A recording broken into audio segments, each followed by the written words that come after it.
E agora chegou aquela hora de você falar, poxa, ai, que alívio. O alívio significa que nós estamos no nosso último bloco do raio-x da prova do IFMG do ano de 2024, para que a gente continue aí falando das estratégias que você, com certeza, hoje, ou nesses últimos dias que você assistiu, conseguiu já entender. Vamos à questão 13 aí na sua tela. Leia o texto a seguir. Contra cactos não há argumentos. A análise dos elementos verbais e não verbais presentes na tirinha demonstra a criação de um efeito decorrente de quê? Outra questão de linguagem. Não tem nenhum texto daquelas temáticas que eu falei com você. Mas aí tem palavras que você pode errar a questão, porque são palavras de conteúdo, que a gente estuda ao longo do ano, que a gente estudou aqui no curso, mas que na hora da prova pode ser que fuja. Pause a sua tela e tente ver se pelo menos você elimina alguma coisa. Vai lá. Bom, observe que na letra A existe a palavra técnica, paráfrase. Na letra B existe a palavra técnica, personificação. Na letra C existe a palavra técnica, eufemismo. Na letra D nós temos a palavra técnica, paradoxo. Olha, personificação, eufemismo e paradoxo são figuras de linguagem. Aqui no nosso curso nós falamos delas. E paráfrase não é uma figura de linguagem, é um tipo de intertextualidade. Então, só por isso aí, vamos lá na tela, se você tem aqui figuras de linguagem e aqui você tem um tipo de intertextualidade, de novo, eu te falo da questão da malícia. Você não tem idade suficiente para ter malícia de falar assim, poxa, eu tenho 4 alternativas, 3 são figuras de linguagem e uma não é, então essa uma é a diferente, ela é a resposta. Então eu quero que você perceba como que ter maldade, muitas vezes até melhor do que ter conhecimento, porque de fato, personificação, também chamada de antonomásia, é você, como disse a letra B, atribuir uma ação de ser humano, ou uma característica de um ser humano, de uma pessoa, daí personificação, para quem, por exemplo, é um animal irracional.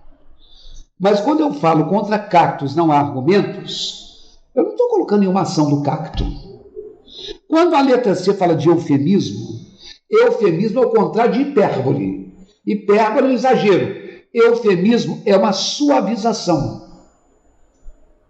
É quando você não quer falar uma palavra negativa, fala assim, olha, fulano de tal morreu, coitado. Ai, gente, morreu tão pesado, ele descansou. É mais romântico, isso é um eufemismo. Eu não estou suavizando nada do cacto. Quando a letra D fala de paradoxo, o paradoxo não tem a ver com planta violenta. O paradoxo é uma contradição. O paradoxo é uma oposição, uma antítese. Só que a antítese, o certo e o errado, o bem e o mal, o bom e o ruim, são antônimos. Agora, uma ideia contrária, só a morte salva. Você fala, não, a morte te tira de campo, tira você de cena. Mas eu quis simbolicamente dizer alguma coisa, é um paradoxo. Agora, quando a gente tem um texto e a gente cria outro em cima desse texto, o texto original, vamos notar, é o texto base. E esse texto base, ele pode, algumas vezes, gerar uma coisa chamada paródia e outras vezes gerar uma coisa chamada paráfrase. Então, tanto a paródia quanto a paráfrase são textos criados em cima de alguma coisa que já existe. Você tem um texto que diz assim, contra fatos não há argumentos. Tipo, não adianta você argumentar se ouvir alguma coisa acontecendo. Você não vai me provar o contrário se ouvir, de fato, alguma coisa acontecendo diferente. Só que eles pegaram contra fatos, não há argumentos, e trocaram contra cactos. Eles mudaram o que é o conhecido. Então, isso é pegar um texto e alterar. Só que é o seguinte, os fatos contra os quais você não pode fazer nada, não adianta você argumentar, isso é um fato. Ah, fulano de tal, coitadinho, é bonzinho. Não, ele matou sim. Ele roubou bilhões. Então, contra fatos não há argumento. Esse fato que não posso argumentar para valorizar são fatos negativos. Cacto tem espinho. Então, não quero enfrentar os espinhos com argumentos.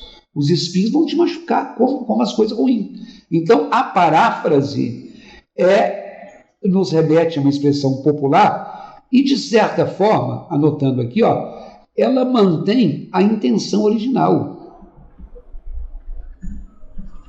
Porque a paródia, ela altera a ideologia de um texto que é criado. Então, por exemplo, se você pega um texto que você tem, você pega os 3 porquinhos, cada uma história de 3 porquinhos que alguém te contar, ela vai ter uma diferença ou outra de acordo com cada um que está contando, mas no final das contas, o lobo não vai conseguir derrubar a casa de pedra. Isso é uma paráfrase. Agora, se alguém criar uma história dos 3 porquinhos, em que o lobo come os 3 porquinhos, você pegou os personagens, você pegou a situação, mas você inverteu, isso é uma paródia. Você pega uma letra de música e cria uma outra letra para fazer uma ironia, uma crítica, isso é uma paródia. O texto base é a melodia, mas a mudança, a alteração da ideologia é a letra, então é a paródia. É uma questão que talvez você não tenha acertado por não ter se lembrado desses detalhes. Acontece. Então dá uma lidinha nas figuras de linguagem antes de fazer sua prova. Na tela, leia o texto a seguir para responder as 2 últimas. Tem um texto 1, tirado de um livro chamado Torto Arado, e a pergunta 14 é assim: nessa passagem do romance Torto Arado, a utilização reiterada do verbo poder indica. Então, você vai ter que ler, porque nós não temos alternativas com fragmentos do texto. Então, é do texto. Põe lá na tela, leia e resolva. Bom, a letra A fala assim: apropriação indevida por parte do seu gerente. A letra B, negociação dos empregados acerca de seus benefícios. Letra C, ocupação pacífica e consensual de terras improdutivas. E letra D, romantização de uma passagem de uma relação de trabalho exploratória. Isso não tem nada a ver com o que está certo, com o que está errado, com o que é politicamente correto ou não, até porque isso é um trecho de um romance. Então está falando, a passagem do romance Torto Arado. E eu tenho que olhar como foi usado o verbo poder. Quando eu falo em poder, eu até poderia pensar na letra A que alguém que se apropria de maneira indevida de algo está dando a si mesmo o poder de tomar conta. Teoricamente, ele não pode. Eu diria na letra B que se eu estou negociando, eu, empregado, estou negociando os meus benefícios, eu estou abrindo mão. Eu não acho que a letra B indica alguma coisa de poder, não, mas eu não li. Na letra C, quando eu falo de ocupação pacífica e consensual, não está tendo uma disputa de poder, não marcaria a letra C também não. E quando eu falo em romantizar um trabalho que é exploratório, se alguém me explora, alguém está exercendo um poder sobre mim. Agora, o que é romantizar? Porque isso seria criticável. Vamos dar uma lidinha no texto? Olha lá. Quando ele fala, nesse texto aí, ele fala assim: meu pai, incentivado por Sutério, havia consultado o irmão de minha mãe para residir em Água Negra. O gerente queria trazer gente que trabalhe muito e que não tenha medo de trabalho, na palavra de meu pai, para dar o seu suor na plantação. Então, o gerente, na verdade, queria explorar essas pessoas. Eu quero gente que trabalhe e que dê o seu suor. Tipo assim, invista naquilo que é meu. Continua. Quando ele fala que podia construir casa de barro, nada de alvenaria, nada que demarcasse o tempo e a presença das famílias na terra. Por quê? Você quer fazer uma casinha que pode, mas de barro. Não vai construir de alvenaria, cimento, porque depois você vai provar. Eu fiquei lá tanto tempo. Se é de barro, qualquer coisa a gente mete uma marreta e derruba. Quer dizer, ele continua querendo explorar. Você vai trabalhar, vai dar seu sangue, mas não vai morar bem, não. Continua. Aí quando ele fala, podia colocar roça pequena para ter abóbora, feijão, quiabo, nada que desviasse a necessidade de trabalhar para o dono da fazenda. Então você tem onde morar, você pode plantar, mas para o seu sustento. Mas você ainda tem que depender do dono da fazenda. Você está percebendo que aí existe uma estrutura de exploração, né, do poder. Continua. Aí quando ele fala, por exemplo, podia trazer mulher e filhos, melhor assim, porque quando eles crescessem, substituiriam os mais velhos. Então, quer dizer, eles pretendem que a exploração vá passando de pai para filho. Você está velho, mas seu filho já pode trabalhar. Continua. Seria gente de estima, conhecido, afilhado do fazendeiro. Dinheiro não tinha, mas tinha comida no prato.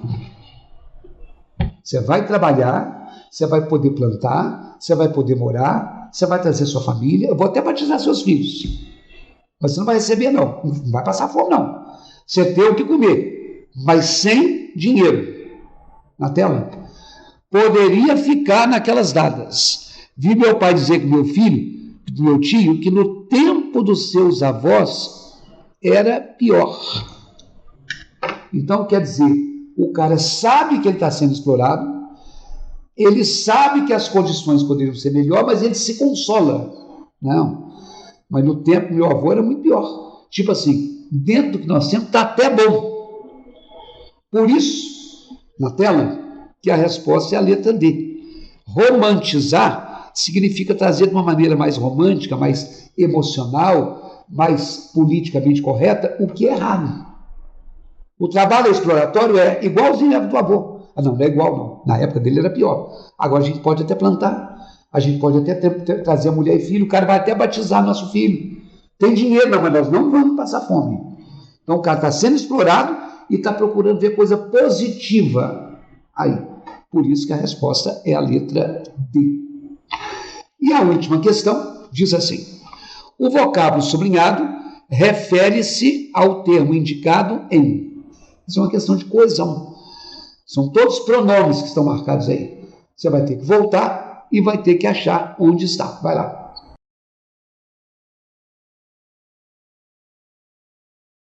A letra A diz assim: eu acho que eles deveriam ter indicado o número da linha. Nas palavras de meu pai, para dar o seu suor na plantação. Quer dizer, meu pai falou que ele estava ali para dar o suor dele na plantação. Você poderia pensar, não poderia? Mas quando você volta ao texto, olha lá, está dizendo o seguinte: meu pai havia convidado o irmão, o gerente queria trazer gente que trabalhe muito, que não tenha medo de trabalho. Nas palavras do meu pai, para dar o seu suor. Não é o suor do pai. Ele falou, olha, eles querem que venha gente para cá para dar o seu suor. O suor dessa gente que vem para cá. Não é o suor do pai. Então, o seu suor é o suor das pessoas. Repito, eles poderiam ter colocado o número da linha. Olha a letra B. Afinal, era para isso que se permitia. O pronome esse, essa e isso sempre retoma alguma coisa que foi dita antes. que ficou para trás, no passado. Olha lá na tela. Bom, quando a gente tem esse texto aqui, ele falou de trazer as pessoas, de construir, podia colocar roça pequena, né, sem que houvesse necessidade de trabalhar para o dono da fazenda. Era para isso que se permitia a morada. Isso o quê? Você pode ter uma roça pequena, mas você tem que trabalhar para o dono da fazenda. É para isso que se permitia a moradia.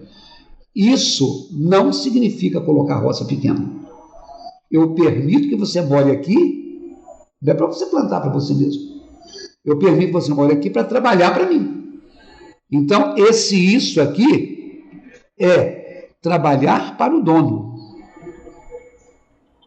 Se você voltou ao texto e olhou que estava imediatamente antes, você achou que a letra B de bola fosse a resposta. Não é. Olha a letra C. Assim, porque quando eles crescerem, essa não precisa voltar, não. Quem vai crescer? Os filhos, né? A mulher já está crescida. Então, isso aqui atrapalhou. Sobrou a letra D de deve ser a resposta, mostrando a mata ao redor deles. Então, se você voltar, vamos lá na tela, último parágrafo, né? Para convencê-lo, meu pai disse que o arrozal era bom, que ali chovia, tinha terra boa, que, olha, abriu os braços mostrando a roça e o quintal, mostrando a mata ao redor deles. Meu pai falando com meu tio. Olha, está mostrando a mata ao redor dele, pai, e do irmão dele, o filho, o tio. Né? Então, a questão 15, letra D de dado. Olha, se você conseguiu, mesmo tendo errado algumas questões, entender algumas coisas, primeiro, que questão de trecho, você vai priorizar o trecho e não o texto. Segundo, que questão de objetivo principal sempre terá como resposta o que é mais amplo e não um exemplo específico.